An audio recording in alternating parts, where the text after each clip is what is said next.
Hello dear students, कैसे हैं आप लोग। उम्मीद करता हूं आपकी जेईई मेंस 2024 की तैयारी बहुत अच्छी चल रही होगी और कल का लाइव सेशन आपने बहुत मन से बहुत मेहनत के साथ अटेंड किया होगा। उसी में 4 चांद लगाने के लिए आपके जेईई मेंस में 8 से 12 नंबर आपका 100% अश्योर करने के लिए मैं लेकर आया हूं कंप्लीट करंट इलेक्ट्रिसिटी का 20 मिनट माइंड मैप। 20 मिनट के अंदर आपको करंट इलेक्ट्रिसिटी के सारे फॉर्मूले रिवाइज करा दिए जाएंगे जिनसे डायरेक्ट क्वेश्चन जेईई मेंस में पूछे जाते हैं। अगर आप 20 मिनट स्क्रीन के सामने बहुत ईमानदारी से फोकस के साथ ये पूरी की पूरी वीडियो देख ले गए, आपका पूरा का पूरा चैप्टर रिवाइज हो जाएगा विद अ ब्यूटीफुल स्टोरी जो आपके दिमाग से कभी नहीं निकलेगा। तो चलिए सर शुरू करते हैं अपना mind map with a very basic word जिसका नाम है भाई इलेक्ट्रिक करंट। हम जानते हैं electric current that is rate of flow of charge I equals to D Q by D T. But क्या आपको पता है कि जो I equals to D Q by D T होता है उसमें जो I होता है उसको इंस्टेंटेनियस करंट बोला जाता है सर। तो सर अगर एवरेज करंट निकालना हो तो हम क्या करेंगे, हम delta Q by delta T कर देते हैं। लेकिन कई बार हमको current as a function of time T दिया होता है तो उसको फिर क्या I equals to D Q by D T लिखो, फिर क्यू का फंक्शन निकालो। इतना झंझट करने की कोई जरूरत नहीं होती है। तब आप डायरेक्ट फॉर्मूला लगा सकते हैं 0 से लेकर टी तक I D T upon D T. अच्छा सर इलेक्ट्रिक करंट की एसआई यूनिट एम्पियर होती है और ये क्वांटिटी कैसी होती है सर, ये क्वांटिटी स्केलर होती है। इसमें एक नया वर्ड है टेंसर। ये टेंसर का क्या अस्तित्व है बेटा, तो इस टेंसर का अस्तित्व इतना सा है कि स्केलर क्वांटिटीज ऐड या सब्ट्रैक्ट आपकी होंगी स्केलर्स की तरह, लेकिन उसमें डायरेक्शन का इंपॉर्टेंस होगा। जैसे मैं आपसे कहूं कि इधर से एक करंट आ रही है, इधर से एक करंट आ रही है और इधर एक करंट जा रही है। मान लीजिए मैं कह रहा हूं इधर से 1 एम्पियर आ रही है, इधर से 2 एम्पियर जा रही है, तो इधर कितनी जाएगी, इधर 3 एम्पियर जाएगी।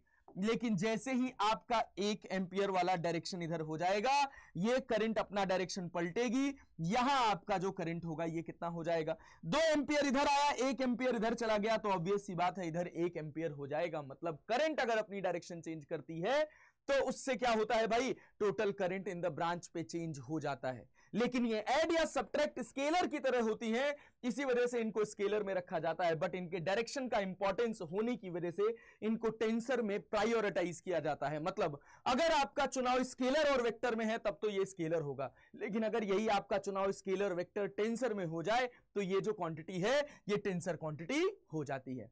उसके बाद हम बात करें किसकी, ड्रिफ्ट वेलोसिटी की, जिसकी वजह से जब इलेक्ट्रॉन ड्रिफ्ट करता है तो हम उसी को पढ़ते हैं rate of flow of charge, और इसी ड्रिफ्टिंग की वजह से करंट आती है। ठीक है, तो सर ये ड्रिफ्ट वेलोसिटी क्या होती है, सर ये ड्रिफ्ट वेलोसिटी होती है minus of E by M into tau. और ये नेगेटिव साइन इंडिकेट करता है कि इलेक्ट्रॉन्स जो होंगे वो इलेक्ट्रिक फील्ड के ऑपोजिट डायरेक्शन में ड्रिफ्ट करेंगे। और जब इसी ड्रिफ्ट वेलोसिटी के मैग्नीट्यूड की बात करी जाती है तो इसको लिख दिया जाता है EV by M into tau. और हम जानते हैं कि अगर हमारे पास कोई कंडक्टर है, इसका लेंथ L है, इसका पोटेंशियल डिफरेंस V है, तो यहां पर भाई E की वैल्यू हो जाती है V बाई L। तो जस्ट V बाई L लिख दिया तो VD इक्वल्स टू हमको मिल गया EV by ML into tau. तो सर ये ड्रिफ्टिंग की वजह से अगर करंट दौड़ रही है, इस ड्रिफ्ट वेलोसिटी की वजह से करंट आ रही है, तो सर प्लीज इस करंट और ड्रिफ्ट वेलोसिटी के बीच का रिलेशन बता दीजिए ना। तो सर हम सब लोग पढ़ के आए हैं कि करंट और ड्रिफ्ट वेलोसिटी के बीच का रिलेशन होता है I equals to NEAVD, where N is known as number of electrons per unit volume। N क्या जाना जाता है, N is known as number of electrons per unit volume। ठीक है, ये था हमारे पास बेसिक ड्रिफ्ट वेलोसिटी का पूरा पोर्शन। अब उसके बाद हम आगे बढ़ते हैं अपने अगले हिस्से पर जिसका नाम है बेटा जी ओम्स लॉ। ओम्स लॉ क्या कहता है, यह कहता है कि आपका जो करंट होगा वो directly proportional to potential difference के होगा। किसी वायर के क्रॉस जितना ज्यादा पोटेंशियल डिफरेंस आप डेवलप करेंगे उस वायर में उतनी ज्यादा करंट दौड़ेगी। अच्छा, ये सारी की सारी कंडीशंस लिमिटेड है किस तक, ये लिमिटेड है कंडक्टर्स तक। और किस तरह के कंडक्टर्स तक, ओमिक कंडक्टर्स तक, जो ओम्स लॉ को फॉलो करते हैं। ठीक है बेटा, चलो बहुत बढ़िया। तो ओम्स लॉ क्या कहता है, the current flowing through a wire is directly proportional to the potential difference across the two ends of the wire. अरे क्या ये बात क्लियर है, और उसमें एक लिमिट लग जाती है, that is temperature must be constant. क्यों सर, अभी आपको समय के साथ पता चल जाएगा क्यों, और इवन आपको पता भी होगा। तो सर R इक्वल्स टू क्या हो गया, R को हम कहते हैं resistance of wire, that is proportionality constant. और जब हम V और I का ग्राफ ड्रॉ करते हैं तो हमको स्ट्रेट लाइन मिलता है, ये थीटा हो VI का। और जब यहां पर हमको स्लोप लिखा जाता है that is written as tan theta, और बेटा इस स्लोप को लिखते हैं perpendicular upon base, that is V by v by i, tan theta equals to slope that is equal to v by i। बहुत बढ़िया सर, क्या बात है। सेम एज यहां पर देखिए, यहां पर i है, यहां पर v है, और यहां पर आपको ये स्लोप लिखना होगा, तो ये जो tan थीटा होगा ये i by v के बराबर हो जाएगा। अच्छा, v by i को अपन r लिख सकते हैं और i by v को अपन 1 by r लिख सकते हैं। तो ध्यान से सुनिएगा, बहुत इंपॉर्टेंट लाइन है कि अगर आपको vi कैरेक्टरिस्टिक गिवन है, कौन सी कैरेक्टरिस्टिक गिवन है? vi कैरेक्टरिस्टिक गिवन है। हमेशा ग्राफ को y to x पढ़ा जाता है बेटा जी। अगर आपको vi कैरेक्टरिस्टिक गिवन है, कौन सी कैरेक्टरिस्टिक गिवन है? vi कैरेक्टरिस्टिक गिवन है, तो जिसका स्लोप ज्यादा होगा उसका रेजिस्टेंस ज्यादा होगा।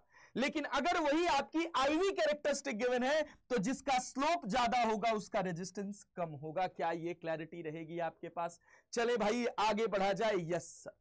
तो सर अब कहानी आती है कि सर इस रेजिस्टेंस को कौन कौन से फैक्टर्स अफेक्ट करते हैं। तो हम रेजिस्टेंस का एक फॉर्मूला पढ़ते हैं, ml upon ne square a into tau. ये कहां से निकल कर आता है? तो ये निकल कर आता है I equals to NEA VD। और VD की जगह अगर हम क्या रख लें?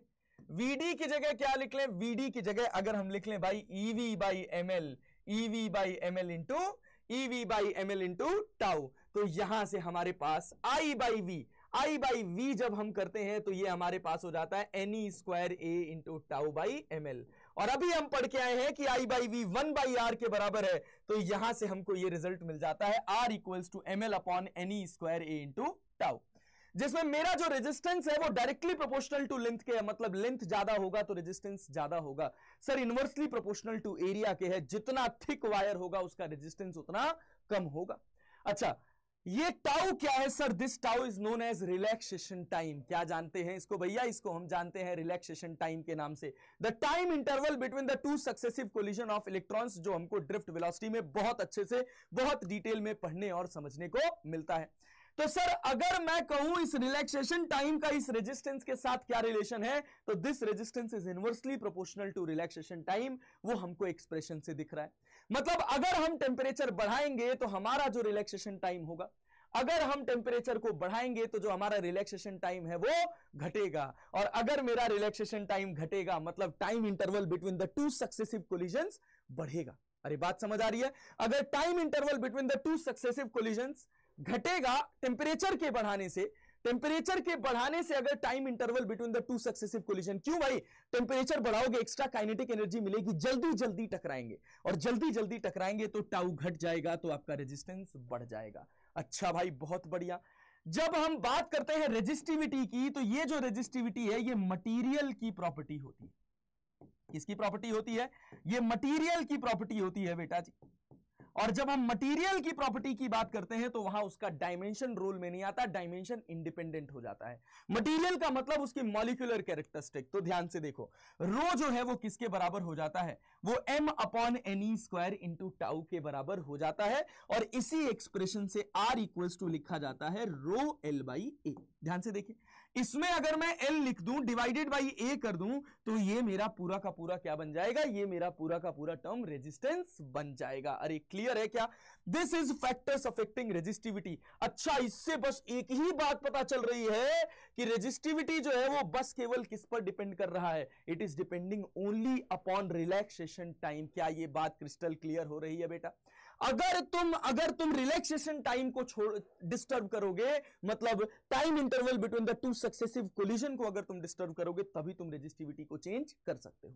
और time interval between the two successive collision को डिस्टर्ब करने का सिंपल सा तरीका है कि आप टेम्परेचर में डिस्टर्बेंस क्रिएट करिए। टेम्परेचर को अगर आप बढ़ा देंगे तो time interval between the two successive collisions कम हो जाएगा और फिर आपकी रेजिस्टिविटी बढ़ जाएगी। ठीक है सर, चलिए बहुत बढ़िया, कहानी को और आगे लेकर चलते हैं, देखते हैं अगली बात क्या है। तो सर ये जो टेम्परेचर का इफेक्ट है ये कैसे रोल में आता है? तो sir delta R equals to R not alpha delta T, ये आता है हमारा। डेल्टा आर जो आपको दिख रहा है चेंज इन रेजिस्टेंस, ये डायरेक्टली प्रोपोर्शनल होता है आर नॉट के। ठीक है, और ये डेल्टा आर डायरेक्टली प्रोपोर्शनल होता है डेल्टा टी के, मतलब जितना बड़ा चेंज होगा टेम्परेचर में उतना ही ज्यादा रेजिस्टेंस में चेंज आएगा। ठीक है, और इनिशियल जितना रेजिस्टेंस होगा वायर का या कंडक्टर का उसमें चेंज उतना ज्यादा आएगा। जब इन दोनों इक्वेशंस को कंबाइन किया जाता है तो हमको मिलता है alpha as a proportionality constant. तो R equals to R not 1 plus alpha delta T हमारे पास एक्सप्रेशन हो जाता है। कैसे हो जाता है सर? डेल्टा R की जगह लिख दिया जाता है R माइनस R नॉट इधर चला जाएगा तो ये R not 1 plus alpha delta T हो जाएगा। ठीक है सर, सेम एज आपका रेजिस्टिविटी हो जाता है rho equals to rho naught 1 plus alpha delta T. तो बेटा जी अब इसमें सवाल निकल कर आता है कि ये अल्फा क्या होता है सर? तो सर हम अल्फा को बोलते हैं टेम्परेचर कोफिशिएंट ऑफ रेजिस्टिविटी और resistance. Temperature coefficient of resistivity और रेजिस्टेंस। अरे क्या ये बात क्रिस्टल क्लियर हो रही है बेटा जी? ऐसे ढंग से सुनना है, ढंग से पढ़ना है, सब कुछ एकदम क्रिस्टल क्लियर आपके दिमाग में सेट हो जाएगा। इस पर बेस्ड क्वेश्चंस जरूर प्रैक्टिस करिएगा। जेईई मेंस इस पर्टिकुलर पोर्शन से ठीक ठाक क्वेश्चंस हर साल के इंटरवल पर पूछती आ रही है। ठीक है, तो चलिए सर कहानी को आगे बढ़ाते हैं। Next part that is combination of resistances. जब कॉम्बिनेशन ऑफ रेजिस्टेंसेस की बात करते हैं तो इसमें जो सबसे पहला कॉम्बिनेशन आता है जिसका नाम है बेटा सीरीज कॉम्बिनेशन। सीरीज कॉम्बिनेशन क्या है? R1 R2 R3 सब एक ही ब्रांच के अंदर कनेक्टेड होंगे तो भाई RS will be equivalent to R1 plus R2 plus dot dot dot RN। मतलब इन सब को अगर एक रेजिस्टेंस से रिप्लेस किया जाएगा तो वो RS होगा, दैट इज V वोल्ट की बैटरी से जुड़ा होगा। अगर ये सारे मिलकर I विड्रॉ कर रहे थे तो ये अकेला रेजिस्टेंस I करंट इस बैटरी से विड्रॉ करेगा, और वो जो RS होगा वो बराबर होगा R1 plus R2 plus dot dot dot RN की। अगर मेरा सारा रेजिस्टेंस बराबर हो जाए तो RS इक्वल्स टू NR हो जाता है। और इसमें सबसे ज्यादा इंपॉर्टेंट बात ध्यान देने वाली है कि RS जो होगा वो बड़ा होगा किससे भाई? Biggest resistance of combination. इस कॉम्बिनेशन का जो सबसे बड़ा रेजिस्टेंस होगा RS, जो R इक्विवेलेंट है सीरीज कॉम्बिनेशन का, वो उससे भी बड़ा होगा। अच्छा सर, जब पैरेलल कॉम्बिनेशन की बात करते हैं तो हमारे R1 R2 RN ये सारे के सारे पैरेलल में कनेक्टेड हैं एक V वोल्ट की बैटरी से। तो इसका जो पैरेलल कॉम्बिनेशन होता है हम सब जानते हैं 1/RP equals to 1/R1 plus 1/R2 plus dot dot dot 1/RN। तो R1 equals to R2 equals to dot dot dot RN equals to R। तो RP इक्वल्स टू आपके पास कितना हो जाएगा सर? RP इक्वल्स टू आपके पास R by N हो जाएगा अगर मेरे सारे के सारे रेजिस्टेंस बराबर हो जाते हैं। और फिर यहां से जस्ट इसका ऑपोजिट ज्ञान मिलता है कि आरपी जो होता है वो छोटा होता है किससे? Smallest resistance of the combination. इस पैरेलल कॉम्बिनेशन में जो सबसे छोटा रेजिस्टेंस लगा होगा आरपी जो होगा वो उससे भी छोटा होगा। ठीक है, RP is smaller than smallest resistance of the combination. बहुत ध्यान से सुनिएगा, स्मॉलेस्ट रेजिस्टेंस ऑफ कॉम्बिनेशन। इस कॉम्बिनेशन के स्मॉलेस्ट रेजिस्टेंस से भी स्मॉल होगा हमारे पैरेलल कॉम्बिनेशन का आर इक्विवेलेंट। ठीक है भाई, बहुत बढ़िया। उसके बाद हम पहुंच जाते हैं अपने तीसरे कॉम्बिनेशन पर जिसका नाम है व्हीट स्टोन ब्रिज। और इसमें क्या है भाई कि अगर मेरा R1 upon R2 R3 upon R4 के बराबर हो जाता है तो R5 में कोई करंट जाती नहीं है, मतलब इसको हटा दिया जाता है। फिर ऊपर के दोनों हमारे सीरीज में, नीचे के दोनों सीरीज में, फिर दोनों पैरेलल में। और अभी हम सीरीज कॉम्बिनेशन और पैरेलल कॉम्बिनेशन पढ़कर आ रहे हैं। उसके बाद बात आ जाती है हमारी किसकी? उसके बाद बात आ जाती है हमारी किरचॉफ्स लॉ की। और किरचॉफ्स का जो पहला लॉ है इसको करंट लॉ बोला जाता है। इसका दूसरा नाम बोला जाता है नोडल एनालिसिस या जंक्शन लॉ। क्या बोला जाता है बेटा? इसका दूसरा नाम हो जाता है आपके पास जंक्शन लॉ। और ये जो है ये फॉलो करता है किसको सर? ये फॉलो करता है कंजर्वेशन ऑफ चार्ज को। ठीक है, it is based on the principle of conservation of charge. किसी पॉइंट पर जितनी करंट आएगी उतनी ही करंट जाएगी। तो आने वाली करंट कौन कौन सी है सर? I1 है, I5 है, I4 है। और जाने वाली करंट है सर I2 और I3 है। तो मैं यहां पर लिखूंगा I1 plus I5 plus I4 equals to I2 plus I3। क्या ये बात क्रिस्टल क्लियर हो रही है sir? I1 plus I5 plus I4 equals to I2 plus I3, ये आपके पास हो गया, ये आप पास हो गया current law. Now the next one that is voltage law, जिसका दूसरा नाम है लूप लॉ। और ये क्या कहता है? ये कहता है कि किसी भी क्लोज्ड लूप के अंदर जितना पोटेंशियल डिफरेंस क्रिएट करती है बैटरी, वो सारा का सारा पोटेंशियल उसके रेजिस्टर्स के क्रॉस ड्रॉप हो जाता है। तो अगर किसी इलेक्ट्रिकल सर्किट में टोटल पोटेंशियल डिफरेंस जो बैटरीज ने क्रिएट किया वो सिग्मा वी किया, और इस पूरे इलेक्ट्रिकल सर्किट का आर इक्विवेलेंट आपको गिवन है, तो भैया जितना वोल्टेज प्रोड्यूस होगा वो सारा का सारा वोल्टेज ड्रॉप होगा। अरे क्या ये बात क्लियर है? Yes sir. और ये जो है ना आपका voltage law, it is based on conservation of energy. ठीक है, ये बेस्ड है किस पर? ये बेस्ड है कंजर्वेशन ऑफ एनर्जी पर। बेटा जी बहुत ईमानदारी से, बहुत फोकस के साथ देखिएगा, सब कुछ क्रिस्टल क्लियर आपके दिमाग में सेट हो जाएगा। उसके बाद अगला हिस्सा आता है सर, अगर हम एक सेल की बात करते हैं, इसकी बात करते हैं, अगर हम एक बैटरी की बात करते हैं, तो सर इस बैटरी के अंदर इसके इलेक्ट्रोलाइट्स होते हैं। क्या वो इलेक्ट्रोलाइट्स का अपना कुछ रेजिस्टेंस नहीं होता है? सर डेफिनेटली होता है। क्यों? अभी आपने कभी देखा होगा कि किसी भी सेल को अगर बहुत देर तक यूसेज में रखा जाए तो वो सेल गर्म हो जाता है। आपका मोबाइल फोन हीट कर जाता है, मोबाइल फोन की बैटरी हीट कर जाती है, वो इसके इंटरनल रेजिस्टेंस की वजह से ही करती है। ठीक है, अगर सेल का ईएमएफ ई है, इंटरनल रेजिस्टेंस आर है सर, और इसमें कोई करंट दौड़ रही है आई, तो इसके टर्मिनल्स पे जो पोटेंशियल डिफरेंस होगा, इसके टर्मिनल्स पर जो पोटेंशियल डिफरेंस होगा वो E से कम होगा, और इस V की वैल्यू जो होगी E माइनस IR के बराबर होगी। अब ध्यान से देखो, अगर मैं इस की को क्लोज कर रहा हूं, इसमें करंट I दौड़ रही है, यहां से I आ रही है, तो इधर जो ड्रॉप हो रहा है वो E माइनस IR हो रहा है। तो सर यहां ये दोनों पैरेलल हो जाएंगे इस वोल्ट मीटर के लिए, तो यहां जो ड्रॉप होगा वो भी IR होगा। यहां से I की वैल्यू उठाएंगे, इस इक्वेशन में रख देंगे, और फिर हमको small r equals to E by V minus 1 into capital R मिल जाता है। ये रिलेशन आपको याद होना चाहिए। डायरेक्ट इस रिलेशन पर बेस्ड क्वेश्चंस आपसे पूछे जाएंगे आपके एग्जाम्स में, और पहले भी पूछे गए हैं। ठीक है, चलिए आगे बढ़ते हैं सर, आगे बढ़ते हैं अपने अगले हिस्से पर, that is combination of cell. अब सेल के कॉम्बिनेशन की बात करते हैं, तो सेल के बेसिकली 3 कॉम्बिनेशन होते हैं। एक का नाम है सीरीज कॉम्बिनेशन, एक का नाम है पैरेलल कॉम्बिनेशन, और एक का नाम है मिक्स्ड ग्रुपिंग ऑफ सेल। तो जब कॉम्बिनेशन ऑफ सेल में सीरीज कॉम्बिनेशन की बात करते हैं, ये आपका E1, E2, En, इसका इंटरनल रेजिस्टेंस R1, इसका R2, इसका Rn, तो I जो होता है वो हो जाता है E1 plus E2 plus dot dot dot En divided by R1 plus R2 plus dot dot dot Rn plus R। अरे क्लियर है? अब उसके बाद ध्यान से देखो, अगर मेरा E1 equals to E2 equals to En equals to E हो जाए, if E1 equals to E2 equals to En equals to E हो जाए, तो मेरा जो I होता है वो Ne upon NR plus R हो जाता है। और अगर मेरा NR बहुत बड़ा है R से, तो it is written as Ne upon NR, इसको नेग्लेक्ट कर दिया जाता है और करंट हमारे पास आ जाती है E बाई R।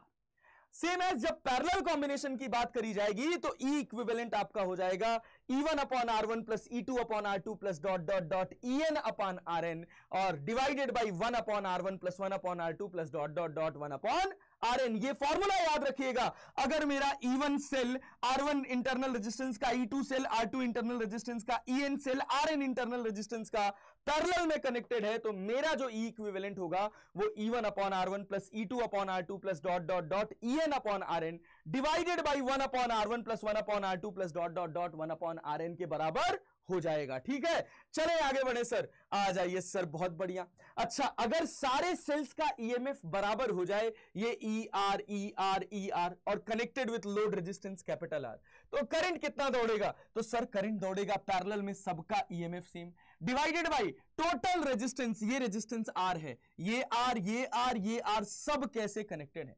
सारे के सारे पैरेलल में कनेक्टेड है सर, तो I equals to E upon R plus R by N हो जाता है, और यहां पर NR हो जाएगा, और ये N ऊपर चला जाएगा, तो Ne upon NR plus R हो जाएगा।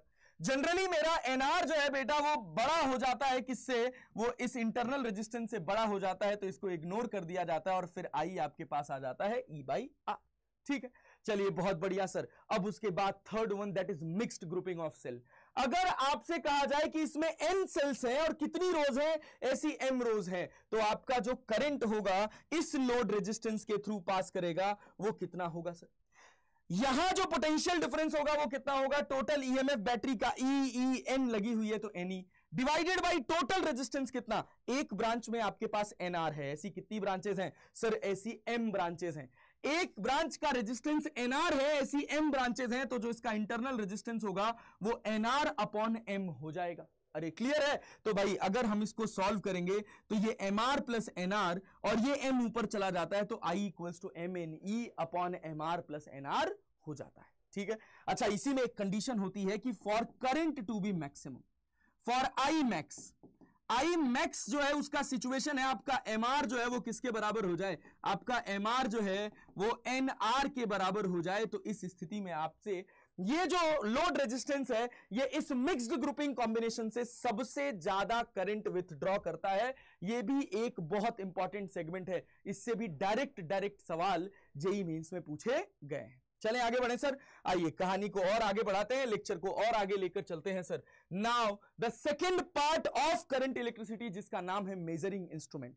अगर मेजरिंग इंस्ट्रूमेंट की बात करें सर तो जो सबसे बेसिक मेजरिंग इंस्ट्रूमेंट हमारे पास होते हैं वो वोल्ट मीटर, एम मीटर। ठीक है, वोल्ट मीटर वोल्टेज मेजर करने के लिए यूज किया जाता है, एम मीटर करंट मेजर करने के लिए यूज किया जाता है। Volt meter measures voltage connected in parallel और ideal resistance of volt meter is infinite. और जब हम एम मीटर की बात करते हैं तो यह करंट मेजर करता है और इसको सीरीज में कनेक्ट किया जाता है और इसका आइडियल रेजिस्टेंस बेटा 0 होता है। और उसके बाद हमारे पास बहुत इंपॉर्टेंट मेजरिंग इंस्ट्रूमेंट निकल कर आता है जिसका नाम है व्हीट स्टोन ब्रिज। ठीक है, अगर इस गैल्वेनोमीटर के थ्रू अगर आपके पास 4 रेजिस्टेंस है पी क्यू आर एस और एक गैल्वेनोमीटर लगा हुआ है और इस गैल्वेनोमीटर के थ्रू करंट अगर बेटा 0 हो जाए, if the current through galvanometer is 0 तो P by Q equals to R by S हो जाता है। ये सब हम बहुत अच्छे से और बहुत डिटेल में जानते हैं, इस पर बेस्ड R इक्विवेलेंट के भी क्वेश्चंस आते हैं सर। इसी के प्रिंसिपल पर बेस्ड एक अच्छा इंस्ट्रूमेंट बनाया गया जिसका नाम रखा गया स्लाइड वायर ब्रिज और metre bridge. It is based on the principle of Wheatstone bridge. कैसे सर हुआ क्या, हमारे पास एक रेजिस्टेंस बॉक्स था जिसका रेजिस्टेंस हमको पता था, एक अननोन रेजिस्टेंस था जिसका रेजिस्टेंस हमको कैलकुलेट करना था सर। इसको हमने इस सेटअप के 2 एंड्स पर जोड़ दिया, बीच में एक गैल्वेनोमीटर लगा है, यहां पर एक बैटरी लगी है जो इस करंट कैरिंग जो इस वायर के अंदर करंट दौड़ाने का काम कर रही है। ठीक है सर, हुआ क्या,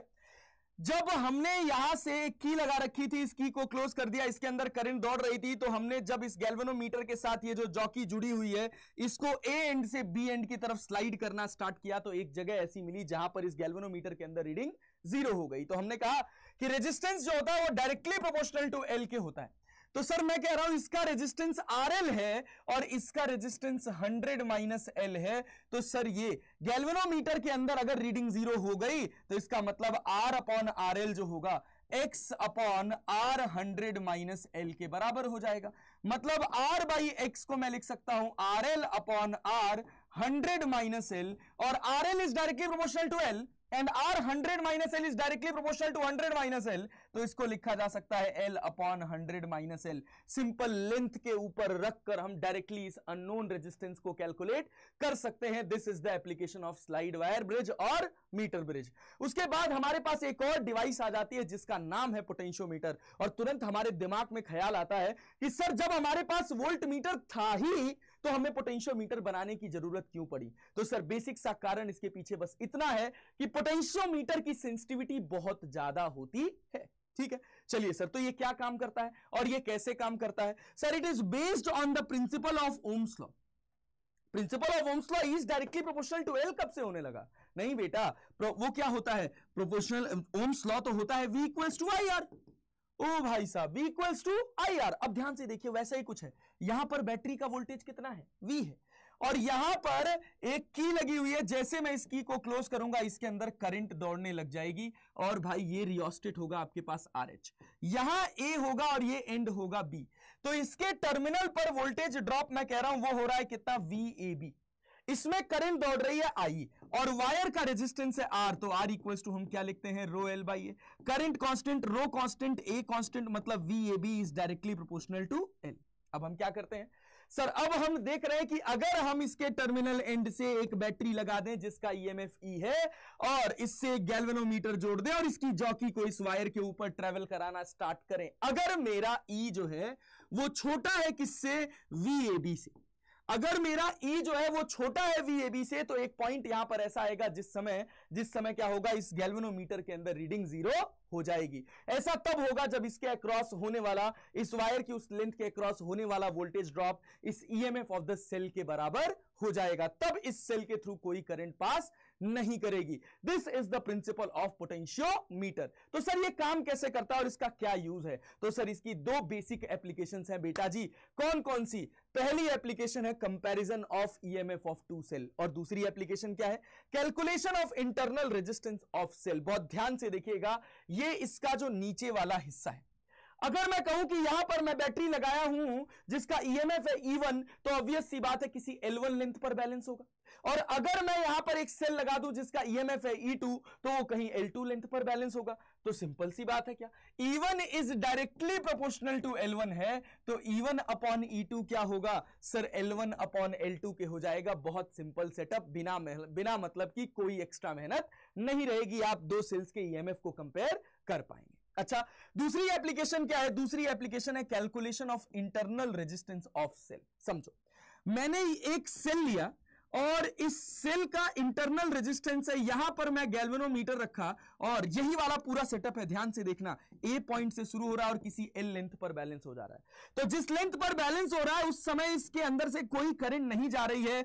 मतलब इसके क्रॉस कोई वोल्टेज ड्रॉप नहीं हो रहा है, तो आपको जो लेंथ पर आपका पोटेंशियल डिफरेंस आ रहा है वो किसके डायरेक्टली प्रोपोर्शनल होगा, वो ईएमएफ ऑफ द सेल के डायरेक्टली प्रोपोर्शनल होगा। लेकिन अगर आप इसी के साथ यहां पर ऐसे एक लोड रेजिस्टेंस R लगा दो, तो यहां एक लूप कंप्लीट हो जाएगा और अब सेल के अंदर करंट दौड़ जाएगी। तो अब जो इस टर्मिनल पर पोटेंशियल ड्रॉप आएगा वो कितना आएगा सर, E माइनस IR आ जाएगा।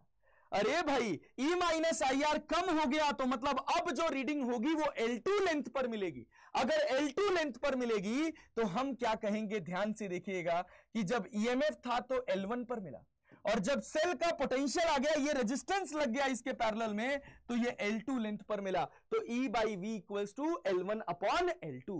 तो हमारा जो इंटरनल रेजिस्टेंस का फॉर्मूला होता था, क्या था formula, small r equals to E by V minus 1 into capital R। उसमें हमने E बाई V की जगह क्या लिख दिया, L1 upon L2 minus 1 into capital R। जो दोनों रीडिंग्स मिली थी, जब मेरा सेल इससे कनेक्टेड नहीं था तो हमको जो L1 लेंथ पे रीडिंग मिली थी वो डायरेक्टली प्रोपोर्शनल होगी ईएमएफ के, और जैसे ही इस रेजिस्टेंस को कनेक्ट कर दोगे इसके अंदर करंट दौड़ जाएगी, और फिर जो आपका पोटेंशियल डिफरेंस होगा वो डायरेक्टली प्रोपोर्शनल होगा L2 लेंथ के, और फिर आपको E by V equals to L1 by L2 मिल जाएगा, और आप इंटरनल रेजिस्टेंस वाले फॉर्मूले में रख देंगे L1 upon L2 minus 1 into capital R। ठीक है, ये है पोटेंशियोमीटर की दो एप्लीकेशंस, और इनसे सवाल पूछे जाते हैं तो इनके क्वेश्चंस जरूर प्रैक्टिस करिएगा। उसके बाद बात आती है कलर कोडिंग की। बेटा जी, what is colour coding? The last part. Colour coding क्या है कि आपने कभी रियलिटी में देखा होगा, रेजिस्टेंस होते हैं बहुत छोटे छोटे, उनके ऊपर स्ट्रिप्स लगी होती हैं, तो उन स्ट्रिप्स को देखकर हम बता सकते हैं कि उस छोटे से रेजिस्टेंस का रेजिस्टेंस क्या है। कैसे सर? उन कलर्स का डिजिट्स होता है और उन कलर्स के मल्टीप्लायर होते हैं। जैसे अगर हम बात करें इनके सीक्वेंस का, तो ये होता है B B Rao Great Britain very good wife, B B Rao Great Britain very good wife, और सीक्वेंस शुरू होता है 0 1 2 3 4 5 6 7 8 9। वैसे यहां पर 0 1 2 3 4 5 6 7 8 9, और मल्टीप्लायर की बात करें तो 10 to the power 0, 10 to the power 1, 10 to the power 2, 10 to the power 3, 10 to the power 4, 10 to the power 5, 10 to the power 6, 10 to the power 7, 10 to the power 8, 10 to the power 9। ये colours का sequence है। जो पहला colour होता है ये होता है D1, जो दूसरा कलर होता है ये होता है D2, जो तीसरा कलर होता है उसको बोलते हैं मल्टीप्लायर, और जो चौथा कलर होता है उसको बोलते हैं टॉलरेंस। ठीक है, तो अभी हमारे पास ये कलर कोडिंग का, ये हमारे पास एक कलर का स्ट्रिप दे रखा है और हमको इसका रेजिस्टेंस लिखना होगा, तो कैसे लिखेंगे सर? D1 येलो कलर है, तो ध्यान से देखो, येलो पे नंबर क्या है 4। ठीक है, तो हम यहां पर लिखेंगे 4। उसके बाद क्या है D2 सर? D2 ऑरेंज, तो ऑरेंज का क्या नंबर है 3, तो D1 D2 हो गया अपने पास। Now the next one, multiplier, multiplier का मतलब मल्टीप्लाई करेंगे किससे भाई, ब्लू कलर से। तो ब्लू कलर का मल्टीप्लायर क्या है भाई, सर ब्लू कलर का मल्टीप्लायर है 10 टू द पावर 6, तो मल्टीप्लाई कर देंगे 10 टू द पावर 6 से।